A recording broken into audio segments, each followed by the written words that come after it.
மஞ்சுநாத், ரமேஷ், ஆறுமுகம், மணி, சவரிக்குட்டி, Wilson Raj, Kasinath, Balaraman, Ganesh, Prakash, அப்பு, நடராஜ் ஆகியோர்களுக்கும் எனது நன்றினை தெரிவித்துக் கொள்கின்றேன்.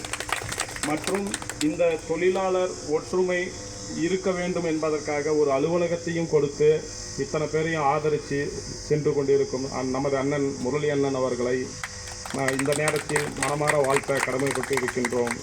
நன்றி. ரொம்ப உங்களோட சேவை பெரும் சேவை. எல்லாருக்கும் அந்த மனசு வராது. அது ஏன்னா இப்போ நாம் இத்தனை பேர் ஒன்று கூடி இருப்பதுக்கு ஒருங்கிணைப்பாளர் மட்டும் இருந்தோம்னா அது ஒரு இடத்தையும் கொடுத்து இந்த அளவுக்கு ஒரு நிகழ்ச்சி இன்றைக்கி நடக்கிறதுக்கு ஒரு பெரும் காரணமாக இருக்கிறார் அண்ணன். அதுக்கு கண்டிப்பாக அந்த நேரத்தில் நம்ம ஒரு பாராட்டை தெரிவிச்சுக்கணும் அண்ணனுக்காக.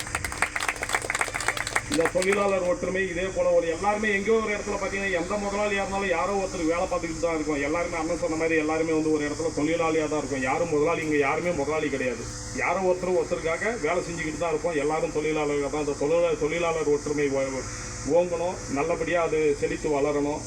இன்றைக்கி அண்ணன் சொன்ன மாதிரி இன்றைக்கி 120 பேர்ன்றது நாளைக்கு 1000 பேர் ஆகணும், 2000 பேர் ஆகணும். இன்றைக்கி இந்த ஒசூரில் இருக்கிற ஒட்டுமொத்த சங்கத்தையுமே வெறும் வர்ணம் பூசுவோர் மட்டும் இல்லாமல் மற்ற எல்லா சங்கத்தையும் ஒருங்கிணைச்சு ஒரு மாபெரும் சங்கமாக இதை உருவாக்கி காட்டணும். இது நம்ம மஞ்சுநாத்தும் மணி அண்ணா அவங்க கையில் கண்டிப்பாக 100% முடியுன்றதை நான் நம்புகிறேன்.